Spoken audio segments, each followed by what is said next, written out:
Welcome back after the break. और रोजाना हम कोई ना कोई ऐसा सेगमेंट जरूर रखते हैं जो काफी एक्साइटिंग होता है, और आज भी ऐसा ही है क्योंकि खवातीन के हवाले से बिल्कुल, क्योंकि दुनिया में अक्सर खवातीन के ख्वाबों की हदें वो तय कर जाती हैं, लेकिन कुछ नहीं भी तय कर पाती, कुछ मसाइल की वजह से जो उन्होंने खुद बनाई होती है या फिर खुद चुनी होती है। लेकिन आज जो गेस्ट हमारे साथ मौजूद है, इकरा जिलानी, उन्होंने अपनी रुकावटों को तोड़ने के बजाय उन पर चढ़ कर दिखाया।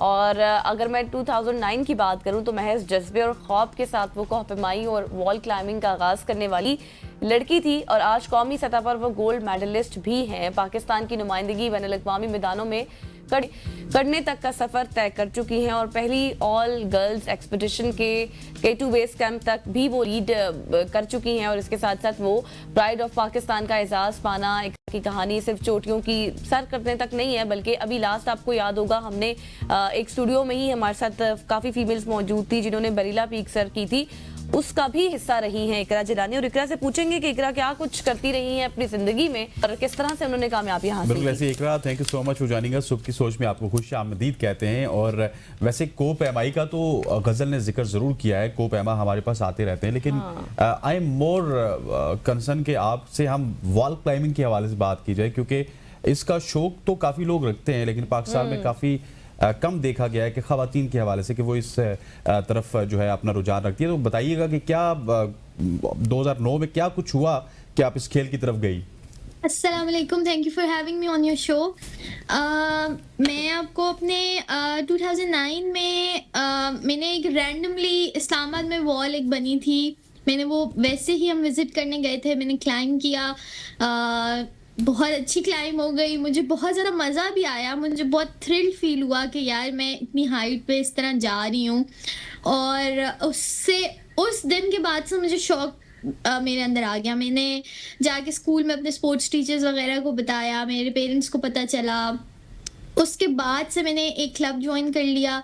हमारे इस्लामाबाद में उन दिनों में वॉल क्लाइंबिंग नई नई आई थी, तो इसका बहुत ज़्यादा जो है कॉम्पिटिशन्स और ऐसी चीज़ें बहुत ज़्यादा स्कूल में इंट्रोड्यूस हो रही थी। स्कूल स्पेसिफिकली स्टूडेंट्स को लेके जाते थे।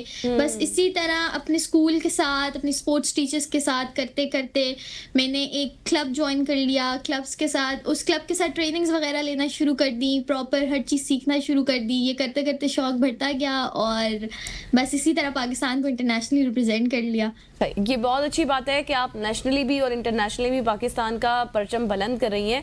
अच्छा इकरा, मुझे ये बताएं कि वॉल क्लाइंबिंग, मतलब हम बचपन में चढ़ा करते थे अपने घर की दीवारों की, छतों की दीवारों तो वॉल देखना स्टार्ट कर दिया। हाँ, मतलब आप तो क्या क्या करती हैं माशाल्लाह। अच्छा मुझे ये बताएं कि क्या स्किल्स नीड होती हैं, बेसिक स्किल्स, अगर कोई इस तरफ आना चाहे? कोई स्ट्रेंथ होती है, कोई बैलेंस, किस तरह की क्या स्टेप्स लेते हैं आप लोग?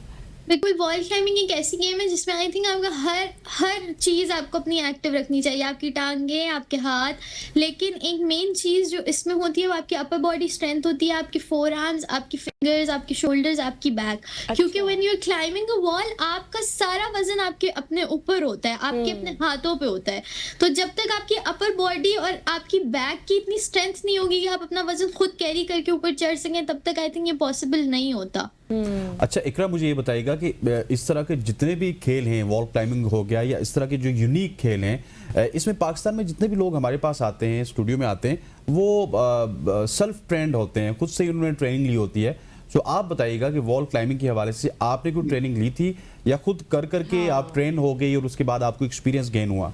नहीं, बिल्कुल मैंने ट्रेनिंग ली है, मैंने इंटरनेशनल क्लाइंबर्स से भी ट्रेनिंग ली है, और फिर हमारी जो माउंटेनियरिंग और क्लाइंबिंग फेडरेशन है, अल्पाइन क्लब ऑफ पाकिस्तान, मैंने इनके साथ प्रॉपर कैंप्स किए हैं जिसमें हम सुबह फजर के बाद भी ट्रेनिंग करते थे, फिर हम रेस्ट करते थे, फिर हम शाम को दोबारा ट्रेनिंग करते थे। सही। और सेफ्टी टिप्स क्या है ड्यूरिंग क्लाइंबिंग? किस तरह की चीजें आपने पहनी हों, किस तरह के इक्विपमेंट्स आपके पास होने चाहिए? देखिए, सेफ्टी इसमें अगर आप रॉक्स पे कर रहे हैं जहाँ पे आपको डर है कि ऊपर से कोई लूज रॉक्स भी गिर सकते हैं, उसमें आपके लिए हेलमेट बहुत ज़रूरी है कि अल्लाह ना करे आपकी कोई हेड इंजरी ना हो जाए। इसके अलावा आप जब क्लाइंबिंग कर रहे हो, आपने किसी किस्म की कोई एक्सेसरीज, कोई वॉच, कोई रिंग, कोई गले में नेकलेस, कोई ब्रेसलेट, ऐसी चीज़ नहीं पहननी होती। आपके लिए हार्डनेस बहुत ज़रूरी होती है, एक प्रॉपर सेफ्टी हार्डनेस जो प्रॉपर तरीके से जिसको एग्जामिन किया हुआ हो, कहीं से डैमेज ना हो, ज़्यादा पुरानी ना हो।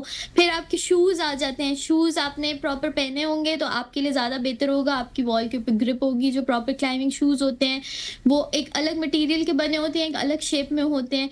इसके अलावा फिर आपकी रोप होती है, कैराबाइनर होता है, कैराबाइनर भी आपने देखना होता है। ऑटो लॉक है, आपने खुद उसको लॉक करना है, वो देख के। अगर ऑटो लॉक है तो मेक श्योर कि आपने जब उसको लगाया आपका लॉक हो गया। अगर आपने खुद लॉक करना है तो मेक श्योर वो इतना टाइट है कि वो खुलने का ठीक हो गया इकरा, आप इसी तरह से ग्रो होती रही। इंशाल्लाह आपसे फिर भी मुलाकात होगी और तफसील से हम वॉल क्लाइंबिंग के हवाले से और भी जानेंगे, क्योंकि गजल हर खेल के बारे में जानना चाहती है। यहाँ पे वक्त हो जाता है, इसी कमर्शियल ब्रेक का ब्रेक लेते हैं, वापस आते हैं, हमारे साथ रहिएगा।